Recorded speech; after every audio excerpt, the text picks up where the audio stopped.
Hello दोस्तों, welcome to my YouTube channel Vivek education. दोस्तों, Vivek education में आप लोगों का बहुत बहुत स्वागत है। दोस्तों, आज का सेशन बहुत इंपॉर्टेंट होने वाला है क्योंकि आज हम जीएस से रिलेटेड कुछ टर्म को आप लोगों के सामने रखते हैं जो बेहद इंपॉर्टेंट होगा वनडे एग्ज़ाम के लिए। दोस्तों, जैसा कि आप लोग देख रहे हैं, हम लोग आज पीएच स्केल के बारे में जानेंगे। तो पहले तो पीएच स्केल के बारे में हम क्या देखते हैं, पीएच स्केल का डेफिनेशन देखते हैं कि आखिर पीएच स्केल कहते किसको हैं या पीएच मापदंड कहते किसको हैं। तो जैसे कि दोस्तों देख रहा है कि किसी विलयन की अम्लीयता या क्षारीयता को व्यक्त करने के लिए पीएच मापदंड का प्रयोग किया जाता है। यानी कि किसी भी विलयन की अम्लीयता या क्षारीयता अगर पता करनी हो तो वो हम पीएच स्केल के द्वारा ही पता कर सकते हैं। और इसके लिए एक फार्मूला होता है pH equal to minus log H to the power H का प्लस आयन।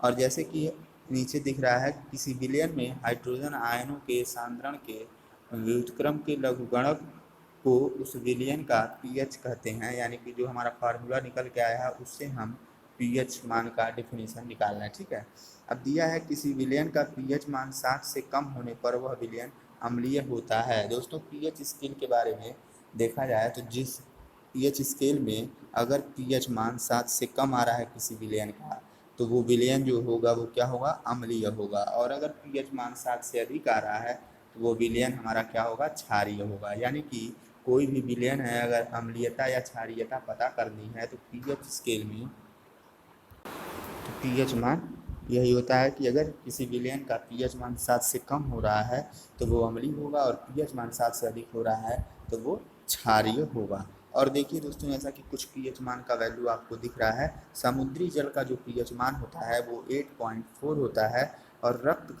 का पीएच मान होता है वो 7.4 होता है, और लार का जो पीएच मान होता है वो 6.5 होता है, और दूध का जो पीएच मान होता है वो 6.4 होता है, और मूत्र का जो पीएच मान होता है वो 6 होता है। शराब का पीएच मान 2.8 होता है, और सिरका का पीएच मान 2.4 होता है, और नींबू का पीएच मान 2.2 होता है। दोस्तों, सबसे इम्पोर्टेंट क्वेश्चन ये है कि पीएच स्केल की खोज किसने की थी। तो दोस्तों, पीएच स्केल की खोज 1909 में सॉरेनसन ने किया था। ठीक है, यानी कि पीएच स्केल की जो अवधारणा थी वो सबसे पहले 1909 में कार्ल्सबर्ग लेबोरेटरी में सॉरेनसन ने प्रस्तुत किया था। ठीक है, ये हमारा पीएच मान के बारे में देखें।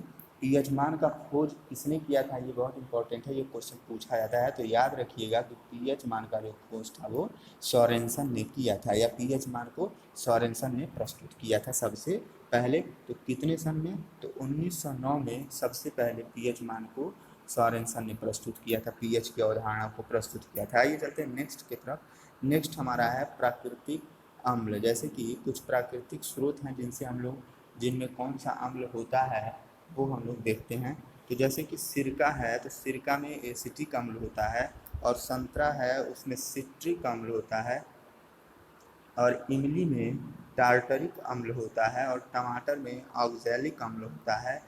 दही यानी कि खट्टा दूध जो होता है उसमें लैक्टिक अम्ल होता है, और नींबू में सिट्रिक अम्ल होता है, और चींटी का डंक जो होता है उसमें मैथेनॉइक अम्ल होता है, और बिच्छू का जो डंक होता है उसमें भी मैथेनॉइक अम्ल होता है, और बिच्छू बूटी या नेटॉल जिसको कहते हैं उसमें भी मैथेनोइक अम्ल होता है, और अंगूर में टार्टरिक अम्ल होता है, और दुर्गंध युक्त मक्खन में ब्यूटायरिक अम्ल होता है। दोस्तों, ये एक छोटा सा वीडियो था जो बेहद इंपॉर्टेंट था, बहुत आसानी से हम लोग पढ़ लिए इन सब चीज़ों को।